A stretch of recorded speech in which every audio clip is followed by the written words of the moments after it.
Define success in one sentence.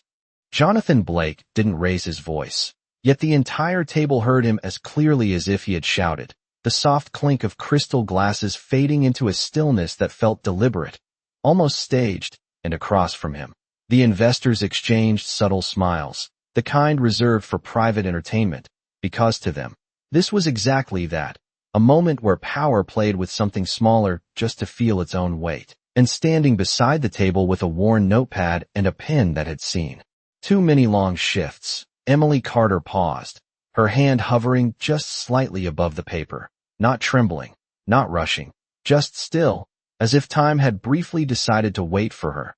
The overhead lights catching the faint steam rising from a cup of coffee that had already gone cold, her coffee, untouched for at least 10 minutes, while on the other side of the table, Jonathan's Swiss watch reflected a sharp glint of light, its polished surface marking seconds that seemed suddenly louder than before, tick by tick, measuring something no one else noticed, and he leaned back in his chair, confident, composed, a man who had built empires out of decisions made faster than most people could think, a man used to asking questions that turned into opportunities or into silence, depending on who stood in front of him. And tonight, he expected silence, or at best, a simple answer wrapped in politeness, something forgettable, something that would confirm exactly what he already believed about people like her, small town, small life, small understanding. And he reached for his glass, not even looking at her anymore, because in his world, the outcome was already decided before the question had even been asked. But Emily didn't move the way he expected. She didn't rush to fill the gap, didn't smile to soften the moment, didn't glance at the tip he had casually placed near the edge of the table like an unspoken instruction. Instead, she lifted her eyes, calm, steady, meeting his without hesitation, and for a fraction of a second, something shifted, subtle, almost invisible, like the air in the room had changed temperature, and one of the investors cleared his throat quietly, unsure why the silence suddenly felt heavier than it should, and Jonathan noticed it too, not consciously. Not yet, but enough to pause his motion, the glass stopping just short of his lips, because there was something about the way she looked at him, not impressed, not intimidated, just aware, as if she wasn't looking at his suit, or his watch, or the power that followed him into every room, but at something else entirely, something he hadn't shown in a long time. And Emily took a small breath, barely visible, the kind you take when you're not preparing to speak, but deciding whether something is worth saying at all. And when she finally did speak, her voice wasn't loud. It didn't need to be. It carried cleanly across the table, precise, controlled, like someone who understood the value of a single sentence. Success, she said, her tone even, unhurried, is the moment you no longer need to impress someone like you. And then she stopped. No explanation, no follow-up, just silence. And the words seemed to settle into the space between them, heavier than anything that had been said all evening, and Jonathan didn't move, his fingers still, suspended around the glass, his expression unchanged but somehow different, as if something behind it had shifted just slightly out of place, and around him, no one laughed, no one reacted the way they had expected to, because there was nothing to laugh at, nothing to dismiss, only that sentence, hanging there, quiet, undeniable. And for the first time in a long time, Jonathan Blake didn't have the next line ready.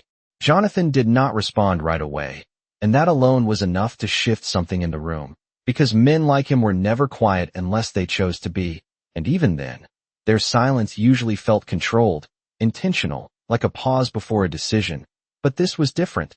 This silence had no structure, no immediate purpose. It simply existed, and the investors around the table began to shift in their seats. One adjusting his cufflinks, another clearing his throat again, subtle movements that tried to fill a space that refused to be filled, and Jonathan slowly set his glass back down without taking a sip, the sound softer than before, almost careful, as if any sudden noise might break whatever had just happened, and his eyes remained on Emily, not with irritation, not with amusement, but with something far less familiar, curiosity without control, the kind that does not come from wanting to win, but from realizing you might have already lost something you did not know you were risking. And Emily did not wait for a reaction.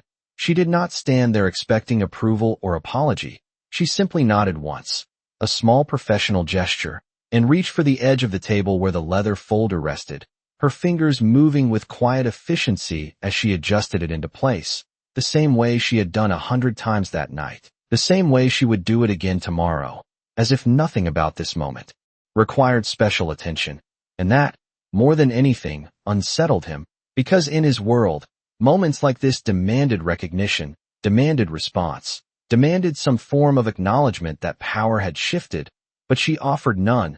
She turned slightly, ready to step away, her shoes making almost no sound against the polished floor, and that was when Jonathan finally spoke, not loudly, not sharply, but with a tone that surprised even himself. "Wait," he said, the single word cutting through the room more cleanly than his earlier question ever had, and she paused, not immediately, not abruptly, just enough to show she had heard him, and then she turned back, her expression unchanged, calm, attentive, but not yielding, and Jonathan leaned forward slightly, his hands now resting on the table, no longer holding anything, no longer occupied.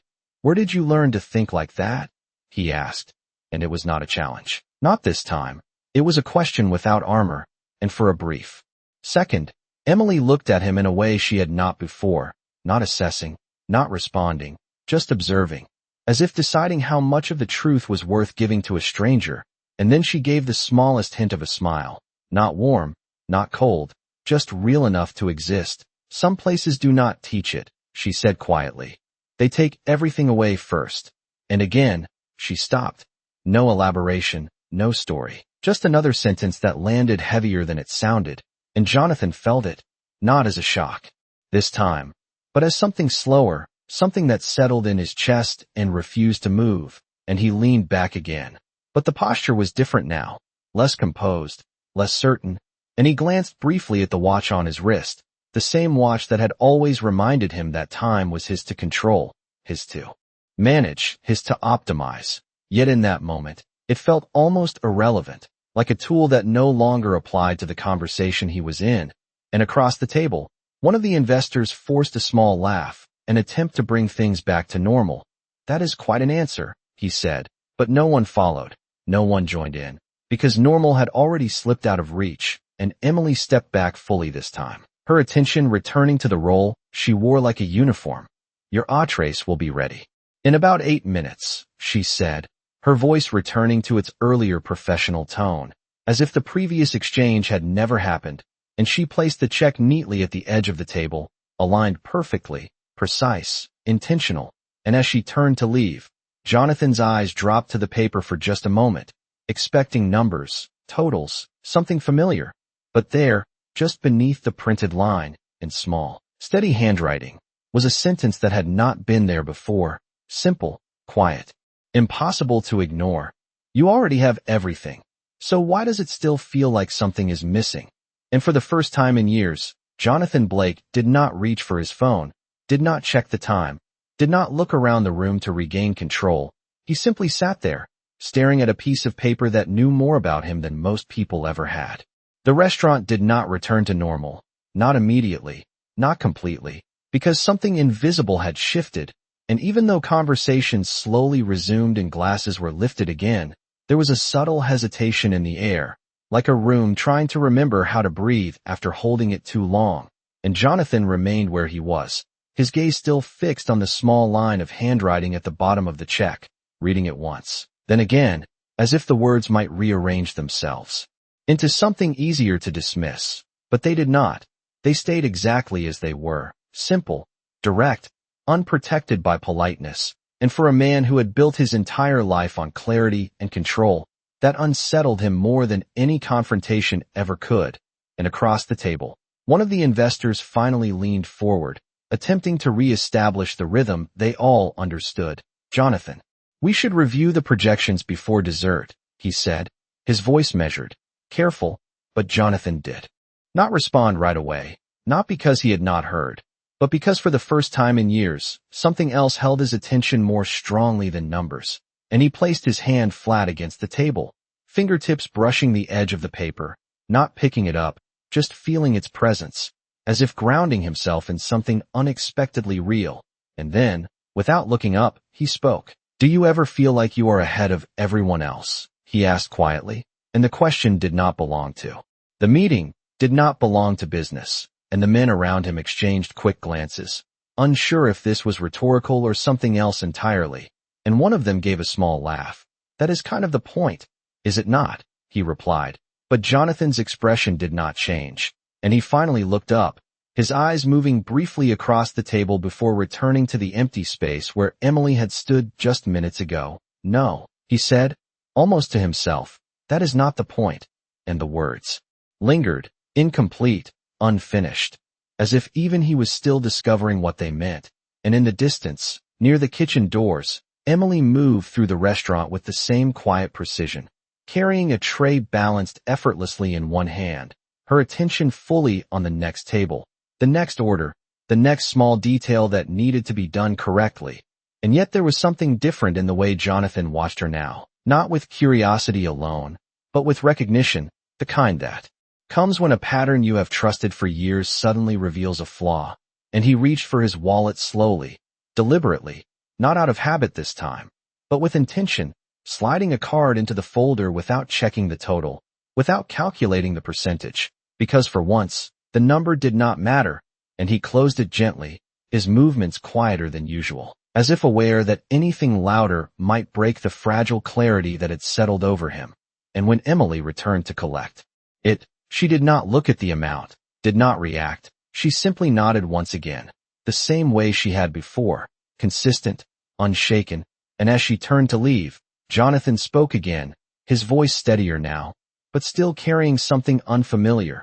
"Emily," he said, and she paused, turning back just enough to acknowledge him, and he hesitated, not because he did not have words, but because for the first time, he understood that words alone might not be enough. And that realization slowed him, forced him to choose carefully. "What happens?" he began, his tone quieter, more grounded, "when someone realizes they have been asking the wrong question their entire life?" And Emily studied him for a moment, not with surprise, not with judgment, just with a calm that suggested she had seen this moment before, perhaps not with him, but with others, in other places. And then she gave a small, almost imperceptible nod. "Then they finally have a chance to find the right answer," she said, her voice soft, certain, and without waiting for a response, she turned and walked away, leaving Jonathan sitting there, not defeated, not exposed, but something far more rare, something he had not felt in a very long time, open. Jonathan did not stand up when she walked away, and that was the first thing that felt unfamiliar to him, because he always moved forward, always acted, always closed the distance between question and answer with decisive steps. But now he stayed where he was, his hands resting lightly on the table, his posture no longer commanding but reflective, as if something inside him had shifted from outward control to inward attention. And the restaurant continued around him, plates being set down, quiet conversations returning, the low hum of a space that had regained its rhythm. Yet for him, everything felt slightly delayed, like he was a second behind the world he had once controlled so precisely. And one of the investors finally checked his watch, the subtle gesture carrying a hint of impatience. "We have a call in 20 minutes, he said carefully, and Jonathan nodded once, acknowledging the fact without reacting to it. And then he reached for his own watch, not to check the time, but to remove it, unclasping it slowly and placing it on the table beside the folded check, the polished metal catching the light one last time before settling into stillness. And the man across from him noticed, his eyebrows lifting slightly, because that watch was not just an accessory. It was a symbol, a constant, something Jonathan never removed in public, and yet here it was, resting beside a piece of paper with a handwritten question that had managed to outweigh years of certainty. And Jonathan exhaled quietly, not a sigh of frustration, but something closer to release, as if he had been holding on to a version of himself that no longer fit as comfortably as it once had. And his gaze drifted again toward the far end of the room, where Emily was speaking softly to another table, her expression attentive, her movements consistent, unchanged by anything that had just happened. And that consistency struck him more deeply than any dramatic reaction could have. Because it meant that for her, this was not a performance, not a moment of victory, just a simple exchange of truth that did not require acknowledgement. and Jonathan leaned back slightly, his eyes narrowing not in suspicion, but in focus, as if he was beginning to see something he had overlooked for years. And then he reached into his jacket pocket and pulled out his phone, not to check messages, not to respond to the waiting demands of his world, but to open a blank note, his thumb hovering over the screen for a brief second before he began to type slowly, deliberately, the words forming without the usual speed of someone used to thinking 3 steps ahead. "What am I still trying to prove?" he wrote, and he stared at the sentence for a moment, recognizing that it was not a question meant for anyone else. And across the table, the others watched in quiet confusion, unsure how to follow a conversation that had moved somewhere they could not see.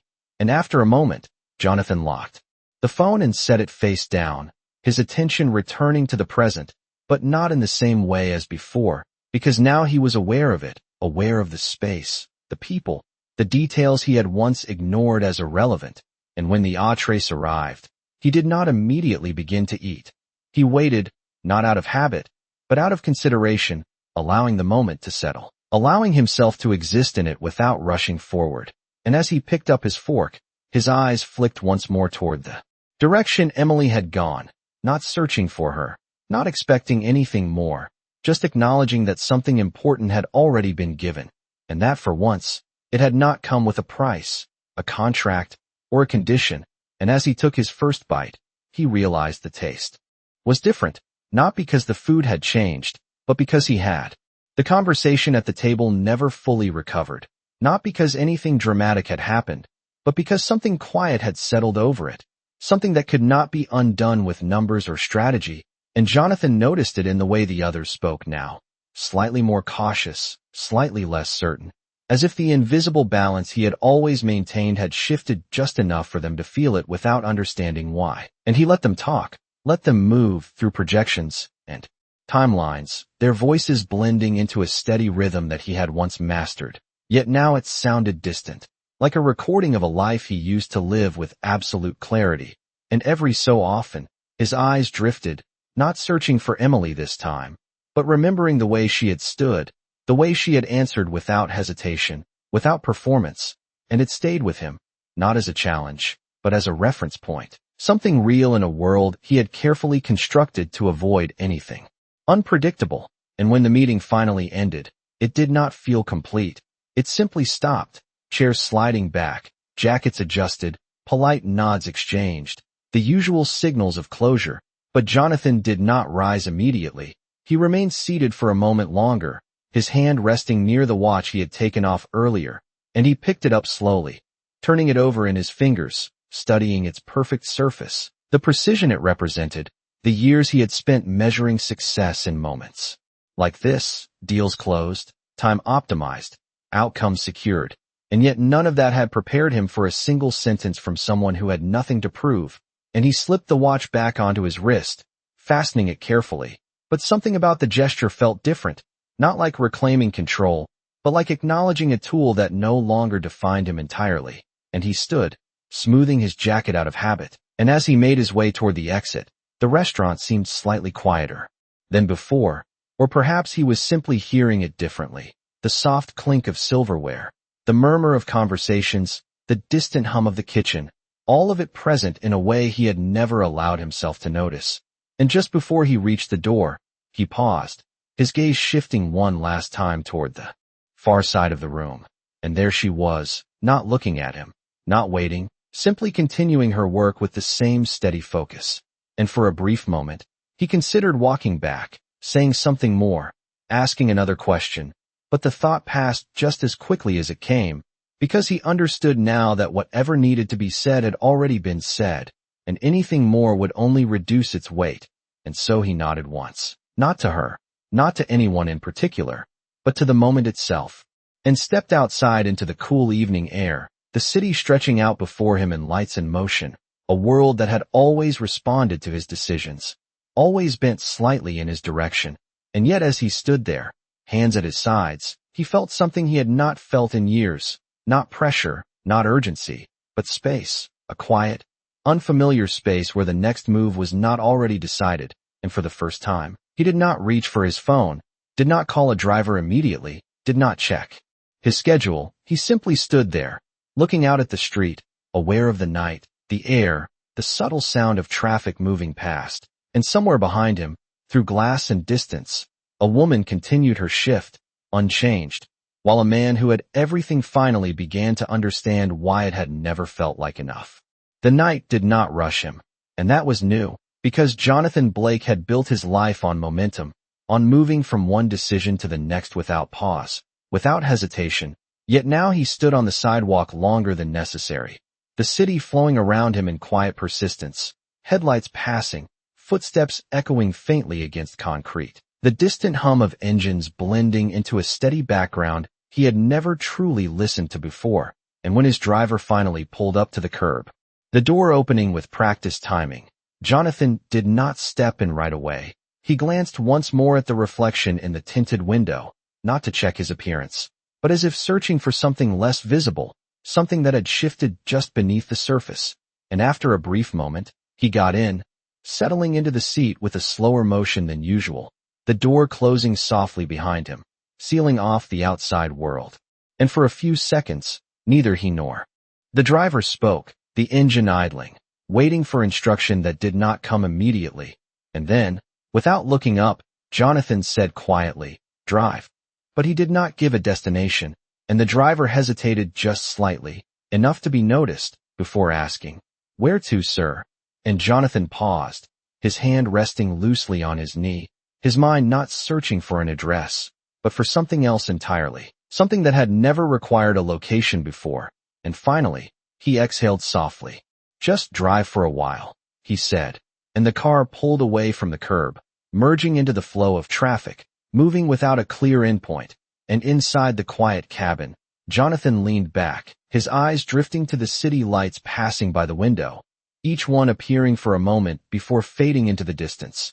And he found himself watching them more closely than he expected, noticing the rhythm, the repetition, the way nothing stayed long enough to be held onto. And for the first time in years, he did not open his phone, did not review messages, did not prepare for the next meeting. He simply sat in the silence, allowing his thoughts to move without direction, and they returned, again and again, to the same place, the same voice, the same sentence that had not tried to impress him, had not tried to challenge him, had simply existed, complete on its own. And he realized something then, slowly, not as a sudden revelation, but as a quiet understanding that settled into him piece by piece, that everything he had built, every achievement, every acquisition, every carefully measured step forward, had always been directed outward, always aimed at something or someone beyond himself. And yet the question she had left him with did not point outward at all. It turned inward, asking him to consider something he had avoided for longer than he could remember. And he shifted slightly in his seat, his fingers brushing against the watch on his wrist, feeling its weight, its presence, not as a symbol of control this time, but as a reminder of how long he had been moving without asking why. And outside, the city continued its steady motion, unaware of the shift happening inside a single car, unaware that a man who had spent decades defining success in measurable terms was now confronting something that could not be counted. And as the car moved through the streets, passing familiar buildings, familiar corners, places he had seen countless times without ever truly seeing them, Jonathan leaned his head back slightly, his eyes half closing, not in exhaustion, but in thought. And in that quiet space, with no one asking anything of him, no one expecting an answer, he found himself returning to a question he had never allowed before. Not what comes next, not what is the goal, but something simpler, something more difficult. What would it look like, he thought, the words forming slowly, carefully, to stop trying to prove anything at all. And for the first time, he did not rush to answer it. The car eventually slowed, not because the road demanded it, but because Jonathan finally did, his voice quiet as he leaned forward slightly. "Pull over here," he said, and the driver obeyed without question, guiding the car to the side of a quiet street lined with small storefronts, places that did not carry his name, did not recognize his presence. And for a moment, Jonathan remained seated, looking out at a modest diner across the street, its neon sign flickering softly, not polished, not impressive, just present. And something about it felt familiar in a way he could not immediately explain. and then he reached for the handle, stepping out into the cool night air once more, the door closing behind him with a muted sound that seemed to separate him from the world he had left inside the car. And he stood there for a second, hands in his pockets, his eyes taking in the details, the slightly worn paint on the door, the handwritten sign in the window advertising coffee for $2, the kind of place he would have passed without noticing 100 times before, and without overthinking it. He crossed the street, the distance short, maybe 30 feet, yet it felt longer, as if each step carried him further away from something familiar and closer to something he had not yet defined. And when he pushed the door open, a small bell chimed overhead, the sound simple, almost outdated, but clear, and inside. The air was warmer, filled with the quiet scent of coffee and something freshly baked, and a few people sat scattered across the room, none of them looking up for more than a second, none of them recognizing him. And for the first time in a very long time, that absence of recognition did not feel like a loss. It felt like space. And he walked to the counter, choosing a seat without hesitation, not waiting to be directed, not expecting anything beyond what was already there. And the waitress behind the counter approached with a casual ease, her voice neutral. "What can I get you?" she asked, and Jonathan paused. Not because he did not know, but because he realized how rarely he had answered a question like that without turning it into something else. And finally, he said, "Just coffee." His tone simple, unembellished, and she nodded, turning to pour it without comment. And as she set the cup in front of him, he noticed the way the steam rose gently into the air, the same way it had earlier that evening. Yet this time, he reached for it immediately, wrapping his hands around the warmth, not waiting, not observing from a distance. And he took a sip, the taste plain, unremarkable, and somehow more real than anything he had had all night. And he sat there for a while, not checking the time, not thinking about the next step, just existing in a moment that did not ask anything of him. And his thoughts returned again, not to the boardroom, not to the numbers, but to a quiet voice that had not tried to impress him. And he found himself repeating her words in his mind, not as a challenge anymore, but as a guide, something to measure against, not the world, but himself. And he looked down at the counter, his reflection faint in the surface, not sharp, not defined, just enough to remind him that he was still there, still present, still capable of choosing something different. And for the first time, that possibility did not feel like a risk, it felt like relief. He did not check how long he had been sitting there, and that in itself felt unfamiliar, because time had always been something he tracked, something he measured and managed with precision. Yet now it moved without his permission, unnoticed, unclaimed, and the coffee in his hands had cooled slightly, the steam no longer rising as it had before. But he did not rush to replace it, did not signal for another cup. He simply held it there, aware of its weight, its temperature, the small detail of something existing without needing to be optimized. And around him, the diner continued in its quiet rhythm, a man at the far booth flipping through a newspaper, a couple sharing a late meal, without speaking much, the soft hum of a refrigerator somewhere behind the counter, all of it ordinary, all of it steady. And Jonathan found himself watching these moments with a kind of attention he had never given them before, not because they were important in the way he used to define importance, but because they were real, unfiltered, untouched by expectation. And he realized then that this was what had been missing, not more success, not another achievement, but the absence of noise, the absence of constant evaluation, the absence of needing to turn every moment into something that proved his value. And he set the cup down gently, his fingers lingering on the rim for a second before letting go, and his eyes moved toward the window, where the reflection of the street lights blurred softly against the glass. And for a moment, he saw himself there, not as the man others recognized, not as the name attached to headlines and deals, but simply as a figure sitting alone, present, unguarded. And the thought did not unsettle him, it steadied him, and he reached into his pocket, pulling out his phone, not out of habit this time, but with intention, and he unlocked it slowly, the screen lighting up in the dim space, notifications, waiting, messages stacked, reminders of a life that demanded constant response. But instead of opening any of them, he went back to the note he had started earlier, the single question still there, unchanged, and beneath it, he added another line, his thumb moving more deliberately than usual. What would remain if no one was watching? and he stared at the words, not trying to answer, not trying to solve anything, just allowing the question to exist, and after a moment, he locked the phone. Again, setting it face down on the counter, not because he was done with it, but because he did not need it right now, and the waitress behind the counter passed by once more, glancing at his cup. "You want a refill?" she asked casually, and Jonathan looked at the coffee, then back at her, and for a second, he almost said yes out of habit, but then he shook his head slightly. "No, this is fine," he said, and it was not about the coffee. It was about something else, something quieter, something that did not need to be improved or extended, and she nodded without comment, moving on, and Jonathan leaned back slightly on the stool, his hands resting loosely in his lap, his shoulders no longer carrying the same tension they had earlier that evening, and he let the silence settle again, not as something empty, but as something full, something that held space instead of demanding it be filled. And in that space, he understood something he had not allowed himself to see before. That success had never been about reaching a point where everything was controlled, but about reaching a point where control was no longer necessary. And for the first time, that idea did not feel like a loss. It felt like freedom.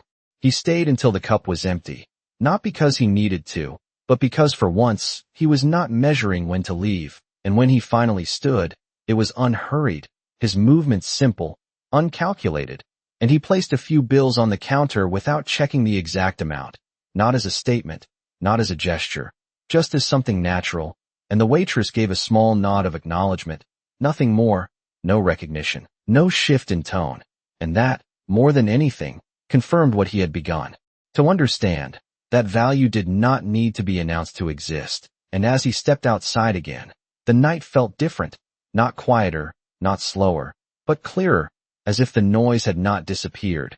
Only his need to respond to it had, and the city lights stretched out in front of him, the same as they had been hours ago, yet now they did not feel like something to conquer or control, they simply were. And Jonathan paused for a moment on the sidewalk, his hands at his sides, his posture no longer shaped by expectation, and he reached up, almost unconsciously, touching the watch on his wrist, feeling its presence, its weight, and then, without hesitation, he removed it once more, holding it in his hand, not with detachment, but with understanding, and after a brief second, he slipped it into his pocket instead of putting it back.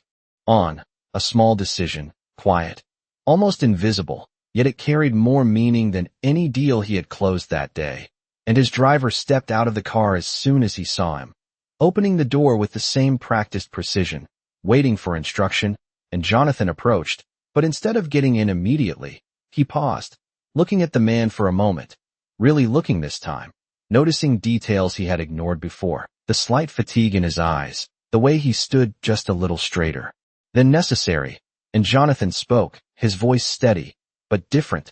"You have been driving me for a long time," he said, and the driver nodded, slightly unsure of where the conversation was going. "Yes, sir," and Jonathan gave a small nod in return. "Take the rest of the night off," he said, not as a command, but as a decision that did not need justification. And the driver hesitated for a fraction of a second before responding. "Are you sure, sir?" And Jonathan allowed himself a faint, almost imperceptible smile. "Yes," he said simply, and without waiting for anything else, he turned and began to walk, not toward a specific destination, not toward something planned, just forward, his steps steady, unforced, blending into the rhythm of the city rather than directing it. And as he moved through the streets, passing people who did not know his name, who did not care about his success, he felt something settle into place. Not a conclusion, not a final answer, but a beginning, something quieter, something more honest, and his mind returned once more to the moment that had started it all, the calm voice, the steady gaze, the sentence that had not tried to impress him, and he realized then that the most important part of what she had said was not the words themselves, but the absence behind them, the absence of need, the absence of performance, the absence of proving anything to anyone, and he slowed his pace slightly, taking in the night around him, the sound of distant traffic, the faint breeze against his face, the simple presence of being somewhere without needing to be anywhere else. And in that quiet understanding, something within him shifted into alignment, not with expectations, not with pressure, but with something far more stable, and as he continued walking, disappearing into the flow of the city. There was no announcement, no dramatic change, just a man who had finally stepped out of the constant need to be seen, and into the quiet space where he no longer needed to be, because he already was.